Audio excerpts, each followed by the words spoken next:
एकदासो बनंग जात, वो अजामिल का उपाख्यान अभी हम लोग वर्णन कर रहे हैं।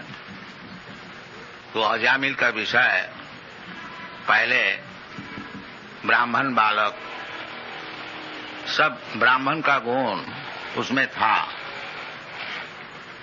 वो ब्राह्मण का गुण जो है उसको बताया गया है, अयं ही सुत संपन्न। ये व्यक्ति जब बालक था, ये जो युवक था, उनको शादी हो गया था, तो सुत संपन्न, सुत का अर्थ होता है वेद का ज्ञान। वेद का नाम है श्रुति, और जो वेद का ज्ञान सुन के लाभ किया है उसको कहा जाता है श्रोत्रियम और श्रुत। जो वेद का ज्ञान सुना है गुरु से, ये सुनने का चीज है। पहले सुने, ये जो हम लोग सत्संग चला रहे हैं, इसका उद्देश्य है कि वेद का जो ज्ञान है उसको आप लोग आ करके सुने। सुनते सुनते ज्ञान लाभ होगा। पढ़ने का भी जरूरत नहीं है। कोई अगर पढ़ने को लिखने को नहीं जानता है तो उसको ज्ञान कैसा होगा? सुन के होगा। भगवान कान दिया है। असल में पहले वेद का ज्ञान सब कोई गुरु से सुन करके ही सीखता था। लिखित पुस्तक नहीं था। लिखित पुस्तक, ये कलियुग का प्रारंभ में व्यासदेव देखा कि कलियुग में स्मरण शक्ति कम हो जाएगा, इसीलिए केवल सुन करके उसका ज्ञान लाभ नहीं होगा। वो किताब पढ़ना चाहिए, रखना चाहिए। इसलिए हम लोग इतनी किताबें सब छप रहा हूं कि केवल इधर कभी कभी आप लोग आए, सुन करके चले गए। केवल इधर कभी कभी आप लोग आए, सुन करके चले गए, उसमें काम नहीं बनेगा। किताब पढ़िए सर। किताब पढ़ने से वेद का ज्ञान लाभ होगा। इसलिए ये जो ब्राह्मण बालक अजामिल, आज इनकी इतनी दुर्दशा हुई है, उसका कारण ये यमराज का जो दूत है बता रहे हैं कि ये व्यक्ति पहले जैसा ब्राह्मण का गुण होना चाहिए वो सब इनका था। क्या है? न सुत संपन्न, अच्छी तरह से वेद का ज्ञान सुना हुआ था। संपन्न, संपन्न माने आखिरी तक सुना था, 4 वेद का विषय में। और शील वृत्त गुणालय, और व्यवहारिक काम में भी बड़ा सज्जन और सद्गुण सब इनमें था। शील सत्व गुणालय, धृतव्रत। और धृतव्रत का अर्थ होता है जो काम करना है उसको व्रत धारण के किया जाए, इन्हें फुल डिटर्मिनेशन, धृतव्रत। हाँ, भगवद गीता में भगवान कहते हैं महात्मानुस्तपांग प्रार्थ दैवी प्रीतिमास्थित भजंती दृढ़व्रत। द वर्ड इज, ये शब्द का बताया है दृढ़व्रत और दृढ़व्रत। दृढ़ मीन निश्चित। सवेरे 4 बजे उठना है, निश्चित, उसमें कोई फर्क नहीं पड़ेगा। कोई 4 बजे उठा और कोई नहीं उठा, नहीं, रोजाना अवश्य उठना चाहिए 4 बजे। उसका नाम है धृतव्रत और दृढ़व्रत। ये नहीं जो ऑकेजनली कभी कभी हम उठ जाते 4 बजे, नहीं, रोजाना उठना चाहिए। ये ब्राह्मण का काम है। तो धृतव्रत मृदु, बड़ा शांत स्वभाव, दांत, यानी अपना इंद्रियों को दमन करके रखना, ये ब्राह्मण का काम है। सम धम, मन को स्थिर रखना, इंद्रियों को स्थिर रखना, सम दम तितिक्षा, ये सब सीखना चाहिए। तो इसीलिए बताया था विदुदांत सत्यवान। सत्यवान का अर्थ होता है कभी झूठ नहीं बोलता। सत्यवान मंत्रविद, और वेद का मंत्र सब कंठस्थ और शुचि, बड़ा शुचि संपन्न, neat and clean, thrice taking bath, 3 दफे स्नान करते हैं, कपड़ा और शरीर खूब शुद्ध रखते हैं, और गुरु अग्नि अतिथि विद्याना, ये 3 वस्तु को सत्कार करना, गुरु को देख करके ही नमस्कार करना चाहिए, दंडवत। और अग्नि इन्हें रोजाना यज्ञ करना चाहिए। और अतिथि, कोई व्यक्ति अचानक घर में आ जाए उनकी सेवा करनी चाहिए। और वृद्धानाम, और विशेष करके वृद्ध व्यक्ति को खूब अच्छी तरह से सम्मान करना, उसको संतुष्ट करना, ये सब गुण है। और शुश्रूषु अनहंकृत, ये ब्राह्मण बालक ये सब करते थे, और अहंकार भी नहीं कि हम इतना करने वाला है। अनहंकृत, सर्वभूत सुहित, और सबके लिए सुहित, यानी उसको अच्छा सोचना, सबके लिए सबका मंगल हो, सर्वे सुखी न भवन्तु, ये सब मनुष्य का सद्गुण है। साधु, और साधु एक एक शब्द का अनेक बहुत बड़ा लंबा चौड़ा अर्थ है, संक्षेप में आपको बता रहा हूं। तो साधु का अर्थ होता है भगवत भक्त। भगवान जैसे बताया है भगवत गीता में, साधु रेव समन्तव्य। साधु का अर्थ होता है कौन? भजते माम अनन्य भाग, अपि चेत् सुदुराचारो भजते माम अनन्य भाग, साधु रेव समन्तव्य। जो कि भगवत भक्त है, भगवत सेवा छोड़ करके और दूसरा काम उनका नहीं है, उसका नाम है साधु। तो ये साधु शब्द भी आया है। मितवाक, और ज्यादा अनशन बकता नहीं। ये भक्त का उचित है कि केवल भगवान का ही नाम कीर्तन करें। अनशन बकने से खाली परमायु हानि होती है, उसमें कुछ लाभ नहीं है। इसलिए शास्त्र में कहता है वाचांसी वैकुंठ गुणानुवर्णन। यदि आप बातचीत करें तो वैकुंठ जो भगवान है उनका विषय करें, वो सिनेमा एक्ट्रेस का विषय नहीं। श्रवणम कीर्तनम विष्णु, अगर बातचीत करें, श्रवण किसी का विषय श्रवण करना है तो भगवान विष्णु का विषय श्रवण कीजिए, और किसी का विषय कुछ बोलना है तो वो भगवान का विषय ही बोलिए। श्रवणम कीर्तनम विष्णु, वाचांसी वैकुंठ गुणानुवर्णन, सबई मन कृष्ण पदारविंद। इसका नाम है कृष्ण कॉन्शसनेस, कृष्ण भावनामृत। ये सब समय मन को भगवान का चरण में लगा के रखना। और भगवान खुद बताते हैं मन मना भव मद भक्त मत जाजी मांग नमस्कुरु। तो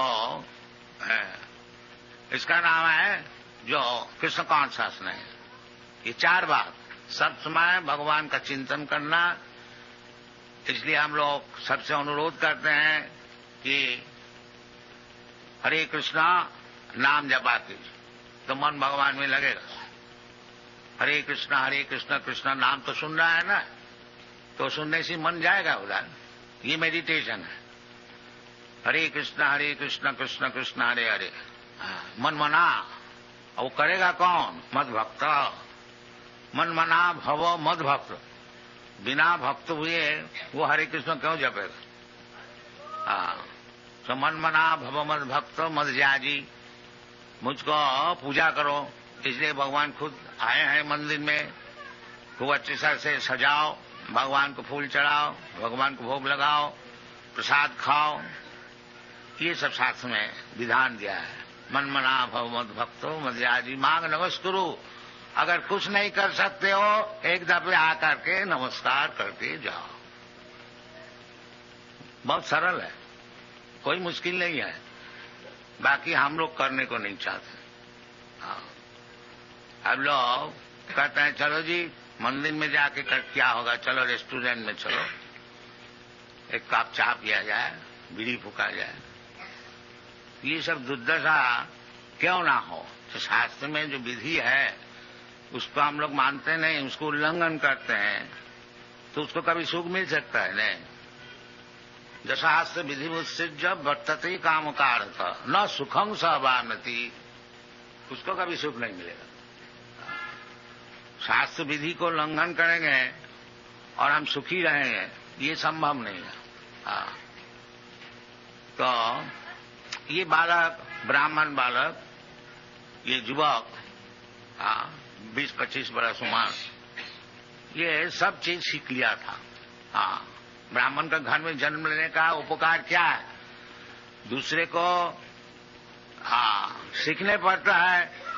और ब्राह्मण का घर में जन्म होने से पिता माता का आचरण देख कर ये खुद ही सीख जाता, ये उपकार है। और ब्राह्मण का घर में जन्म हुआ और पिता माता का भी ब्राह्मण का आचार नहीं है, तो बालक कैसे सीखे। और उसको सिखाया भी नहीं जाता स्कूल कॉलेज में भी, तो ये पतन हो गया। तो पतन होने का बहुत कारण है, और एक कारण ये बता रहे हैं कि एकदा असौ, वो जो अजामिल ब्राह्मण कुमार एक दफे वनंग जात, वन में गया था। ये एक दिन नहीं, ये ब्राह्मण का काम है जो वन में बगीचा में जाकर के भगवान के लिए सब पुष्पादि संग्रह करे। भगवान बोलता है पत्रम पुष्पम फलम तोयम जोमी भक्त्या प्रजच्छति। भगवान को अर्चन करने के लिए कोई ज्यादा खर्च नहीं है, जो खर्च कर सके वो खर्च करे खूब अच्छी तरह से। और जिसका पास पैसा है नहीं, खर्च नहीं कर सकता है, उसके लिए भगवान राजी है। जो थोड़ा सा पत्र हमको दो, थोड़ा सा पुष्प हमको दो। भगवान नहीं बोलता है जो हमको ये सोना के थाली में लूची पूरी कचौड़ी लिया कर। भगवान खाने का बहुत है, उनको खाने के लिए कोई अभाव नहीं है। उनको कहते हैं चिंतामणि प्रकर सदमसु कल्प वृक्ष लखा वृतेषु सुरभिरभिपालयन्तम लक्ष्मी सहस्र शत संभ्रम से भगवान। भगवान की सेवा करने के लिए शत सहस्र हजारों लक्ष्मी, गॉडेस ऑफ फॉर्चून, सब सेवा करने के लिए तैयार। तो भगवान का कुछ अभाव नहीं है। भगवान ये बम्बई में जुहू में आके बैठ गए हैं, जो बेचारी खाने को है ही नहीं, इधर आपसे मांगने को आया, ये बात नहीं है। बात यह है कृपा करके आए हैं कि आप लोग मन मना भव मद भक्त मध्याजी मांग नमस्कुरु, ये सुविधाएं आपको देने के लिए आए हैं। और आप लोग चाहते हैं ये मंदिर किसी तरह से नहीं बने, भगवान इधर बैठ नहीं सके, ये आपकी प्रतिज्ञा है। भगवान बेचारी आए हैं आपको सुविधा देने के लिए, और आप लोग कृतनिश्चय है कि इधर मंदिर को होने को नहीं देंगे। जब कीर्तन होए पुलिस में एप्लीकेशन दो, और पुलिस साहब कहें कि कीर्तन इज न्यूसेंस, तो ये परिस्थिति है। इसका नाम है कलियुग। जो भगवान कहते हैं जदा जदा ही धर्म सग्लानि भवति भारत तदात्मानं सृजामि हम। ये धर्म की ग्लानि जब होए तब हम खुद आते हैं कि हमारा कोई परम भक्त को भेजते हैं उनको उद्धार करने के लिए, और वो बेचारी आए भी तो आप लोग उसको बैठने को नहीं देंगे। ये परिस्थिति है। तो ये बालक ब्राह्मण का सब गुण वो सब लाभ किया था, परंतु एक दिन एकदा सो बनंग जाता, वो वन में जाने का समय इसलिए वन में जाते हैं ना, पितृ संदेश की दिजा। पिताजी घर में बैठ के भगवान की अर्चना कर रहे हैं और पिताजी आदेश दिया है, बेटा ये सब फूल और घास और तृण ये सब ले आओ। ब्राह्मण है, उनका पास ज्यादा तो पैसा है नहीं, बाकी भगवान कहते हैं जो हमको पत्र पुष्प दो, पैसा है नहीं तो क्या हुआ, पत्र पुष्प तो कहीं भी मिल जाएगा, घर में भी मिल सकता है, घर का बाहर में भी मिल सकता है। ये कोई बात नहीं है जो लुची पूरी हलवा देने से ही भगवान संतुष्ट रहेंगे। नहीं, भगवान कहते हैं पत्रम पुष्पम फलम तो यम जूमी भक्त्या प्रदत्त तद हम अस्नामी, मैं उसको ग्रहण करता हूँ, खाता हूँ। और भगवान आपका हाथ में एक दफे खा लिया तो फिर आपको क्या अभाव होगी, तब तो आप सबसे बड़ा आदमी हो गया। ये सब उदाहरण है जो भगवान एक दफे जिसका हाथ से खा लिया था उसको कभी दारिद्रता नहीं रहेगा। शास्त्र में बताते हैं। आजकल सब कोई हम लोग को पूछते हैं जी भगवत भजन करके क्या होगा, आदमी सब गरीब है और उसको पहले खाने को चाहिए, और हम लोग एडवर्टाइज करते हैं जिसको खाने के लिए कोई संस्थान नहीं है, पहनने का कपड़ा नहीं है और रहने का जगह नहीं है, आइए हमारा पास, हम बम्बई में और अच्छी तरह से मकान बना रहे हैं, सब आइए आइए। बाकी कोई नहीं आता। हमको परदेश से आदमी लाने पड़ता है मंदिर चलाने के लिए, कोई आते नहीं। ये बहुत खेद का बात है, जो भारतीय क्रिश्चियन है उसमें भारतीय कोई आता नहीं, वो मिल में जाता है, इधर नहीं आता। तो हम लोग क्या करें, हम लोग तो खुशामदी कर रहे हैं, या आइए इधर रहिए, इधर भगवान का प्रसाद खाइए और कीर्तन कीजिए और सब चीज आपको मिल जाएगा। भगवान खुद कहते हैं तीसाम नित्याभिजुक्तानाम योग किमं बहम। What is the first line? अनन्न चिंतयन्तं मां जीजनापद्युपासते तेषाम नित्याभिजुक्तानाम योग क्षेमं बहामी अहम।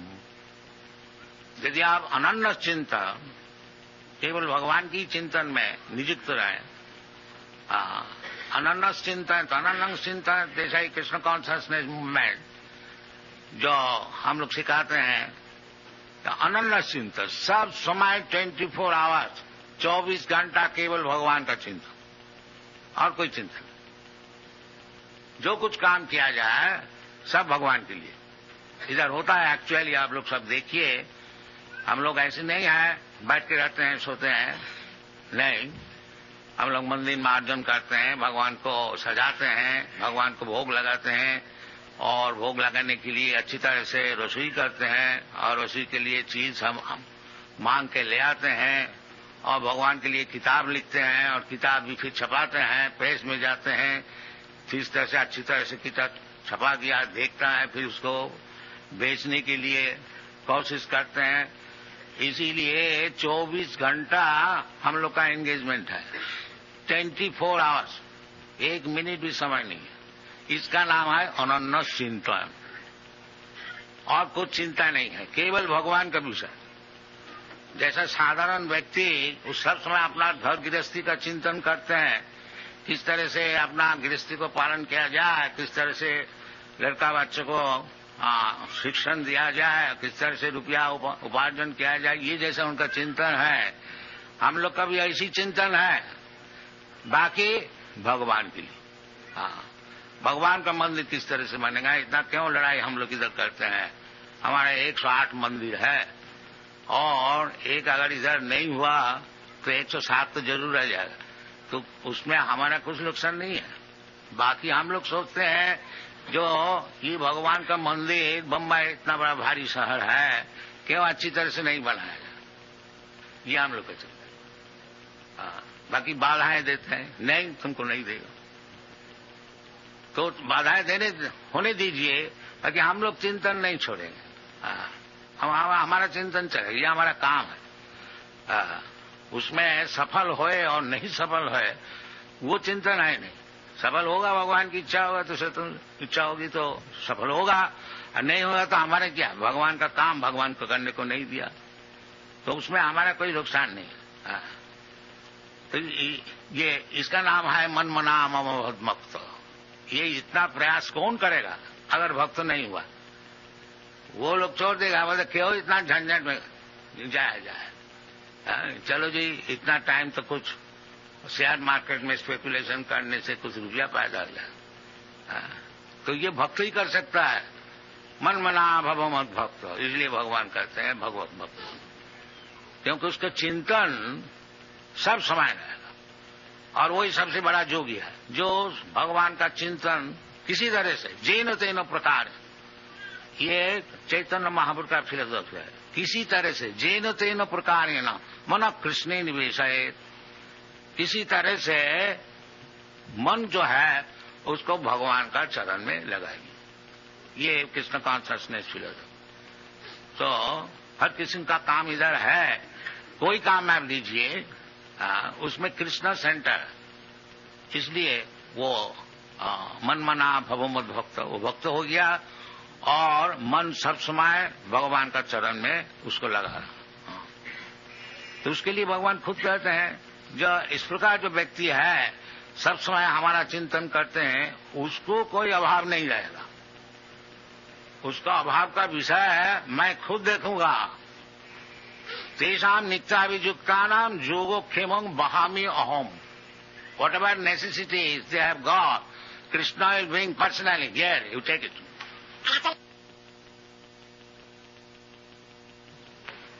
And actually आप लोग देखिए सब, हमारा 108 मंदिर है सारा दुनिया में, और एक एक मंदिर में 50 से कम नहीं 200, 250, 300 तक है भक्त लोग। और समझ लीजिए कितना भक्त है 108 मंदिर में सारा दुनिया में। लंदन में है, न्यूयॉर्क में है, लंदन में 2 है, एडिनबरा में है, और लॉस एंजलिस में है, बॉस्टन में है, अमेरिका में 40 है, ऑस्ट्रेलिया में है, कनाडा में है, सब जगह में है। बाकी कोई भी मंदिर में आप लोग जाइए देखिएगा कुछ अभाव नहीं है। योगोक्षेमं वहामि अहम, ये प्रैक्टिकल है, ये थियोरिटिकल नहीं है जहां हम लोग धोखा देते हैं, बात बताते हैं। आप जाइए मुंबई में भी देखिए कितना परेशान हम लोग हो रहा है, बाकी हमारा सेवा पूजा चल रहा है। अगर मंदिर बनाने को नहीं भी दें तो हमारा सेवा पूजा तो चल रहा है, उसमें हमारा नुकसान कोई नहीं है। बाकी जो लोग बाधा देते हैं उनको नुकसान होगा, जरूर होगा। ये भगवान कभी सहन नहीं करेंगे। तो ये सब होनी चाहिए भारत में, विशेष करके ये, क्योंकि भारतीय संपत्ति है भगवत भक्ति। भगवत भक्ति जो है विशेष करके भारतवर्ष में ही है, इसलिए देवता लोग भी भगवान से प्रार्थना करते हैं कि हमको फिर भारतवर्ष में जन्म दीजिए। इस शास्त्र में भारत भूमि ऐसी है पुण्य भूमि कि इधर में जिसका जन्म हुआ है वो स्वाभाविक तौर से ही भक्त होते हैं, उसको जबरदस्ती उसको अभक्त बनाया जाता है। अभी तक जब हम लोग कोई संकीर्तन मूवमेंट किसी शहर में करते हैं, आप लोग देखा होगा मुंबई में हम लोग वो what is that place, cross मैदान में 2 दफे 3 दफे किया था। तो 30,000 40,000 व्यक्ति सब आते थे। कलकत्ता में किया था, उधर भी यही, हैदराबाद में किया था, मद्रास में किया था। तो अभी तक भगवत भक्ति भारतीय लोग भूला नहीं है, उनको जबरदस्ती भुलाया जाता है। तो भूला नहीं, इसको छोड़ना नहीं, फिर मनुष्य जीवन का असफलता हो जाएगा। ये नहीं, मनुष्य जीवन का सफलता चाहते हैं तो ये भगवत भक्ति अवश्य ग्रहण किया जाए। भगवत भक्ति हीन जाति जपस तप क्रिया अप्राणस्य ही देह स मन्ननं लोकरंजन। भगवत भक्ति जिसका है नहीं, उनको बड़ा जाति और जपस तप ऑस्टेरिटी तपस्या और क्रियाकांड ये सब कैसी है? दे अप्राणस्य ही देह सम अन्नंग लोकरंजन। जैसा मुर्दा को सजाया जाता है, मुर्दा को सजाने से मुर्दा का क्या लाभ होता? कुछ नहीं लाभ होता, न किसी का लाभ होता। लोक रंजन, एक लोक रंजन है। देखो जी ये मुर्दा को कैसा सजा के ले जा रहा है, आदमी ताली ठोकेगा, देखो जी, बाकी उसमें लाभ कुछ नहीं है। इसी प्रकार आप खूब बड़ा जाति बन जाइए और बड़ा इंडस्ट्रियलिस्ट बन जाइए, सबको बड़ा बड़ा बन जाइए, और भगवत भक्ति आई नहीं तो वही मुर्दा सजाने के लिए जैसा होता है वो बात। इसलिए भगवत भक्ति नहीं छोड़ना चाहिए। और ये भगवत भक्ति, ये जो अजामिल पिता का निर्देश अनुसार कहते हैं पितरी संदृश कृत दिजो, ये ब्राह्मण का लक्षण है। जो पिताजी पूजा में बैठे हुए हैं और पिताजी ऑर्डर दिया है, आज्ञा, जो बेटा थोड़ा फूल फल ले आओ और भगवान को सेवा में लगाएंगे, और दिज, ये दिज का काम है। आदाय तत्वावृत्य फलो पुष्प समित कुशान, और पिता का निर्देश अनुसार वो बालक फल फूल और समित यानी कुश ये सब लेकर के आ रहे थे वन से। और रास्ता में क्या देखा है कि ददर्शा कामिनं कश्चित्, एक कामी पुरुष को देखा। कामी माने शूद्र, शूद्र होता है कामी, और ब्राह्मण होता है संयमी, काम को संयमन करते, सम दम। अगर कोई व्यक्ति लास्टी डिजायर्स को दमन नहीं कर सकता है वो शूद्र है, और जो दमन कर सकता है वो ब्राह्मण है, वो स्वामी है, वो गोस्वामी है। स्वामी का अर्थ होता है मालिक, गोस्वामी का अर्थ होता है जो इंद्रिय का मालिक। साधारणतः इंद्रिय का दास होता है। जीवा है एक इंद्रिय, वो बोला जी एक बीड़ी हमको दीजिए, जीवा सूख गया है तो इसी वक्त बीड़ी देनी चाहिए। तो इसका माने मैं जो है जीवा का दास है। जीवा बीड़ी मांग रहे हैं, सिगरेट मांग रहे हैं, हम भी उसको दे रहे हैं। इसके माने हम तो समझते हैं मालिक है इंडिपेंडेंट, बाकी हम जीवा का दास है। और जब अब जीवा का दास नहीं होंगे, जीवा बोलता है हमको बीड़ी दीजिए, आप जब बोलेंगे नहीं बीड़ी नहीं, तब अब जीवा का दास नहीं, गो का दास नहीं है, गो का स्वामी है, गोस्वामी, उसका नाम है गोस्वामी। जीवा एक इंद्र है, इंद्र का नाम होता है गो, और जब गो का दास हो जाते हैं तो गो दास, और जब गो का स्वामी हो जाते हैं तो गोस्वामी, इसका नाम। गोस्वामी ये नहीं है तो नाम में तो गोस्वामी है और है बीड़ी का दास, ऐसे काम नहीं चलेगा। गोस्वामी का अर्थ होता है जो गो का स्वामी है। स्वामी जो टाइटल दिया जाता है सन्यासी को, इसका मतलब है जो सब इंद्रियों का स्वामी है, इंद्रिय का दास नहीं है। तो इसी प्रकार कहते हैं आदाय तथा फल पुष्प मित्पुषं ददर्श कामिनं कश्चित्, कामिनं लस्टी मैन, दैट मीन शूद्र। एक शूद्र को देखा, कामिनं क्वचित् शूद्रं, शूद्र बता दिया, सह क्वचित् शूद्रं सह उजिष्यया प्रीत्या च मधुमौरेयं मदा घूर्णित नेत्र।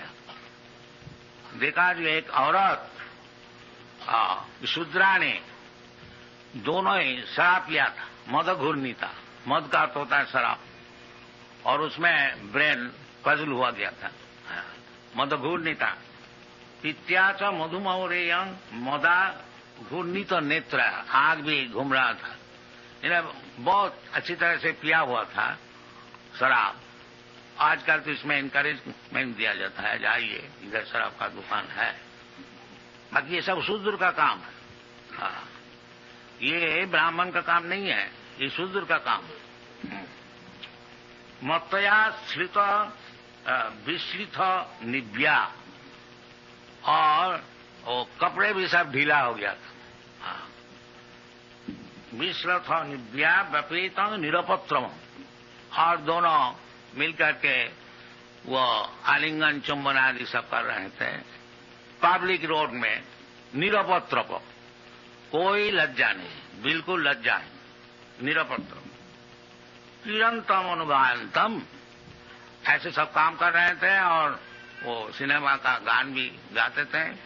उस समय सिनेमा शायद नहीं था, तो अनुगायंतम ऐसी कुछ lust invoking songs they are singing, हसंतम and laughing and smiling and अनंतिके,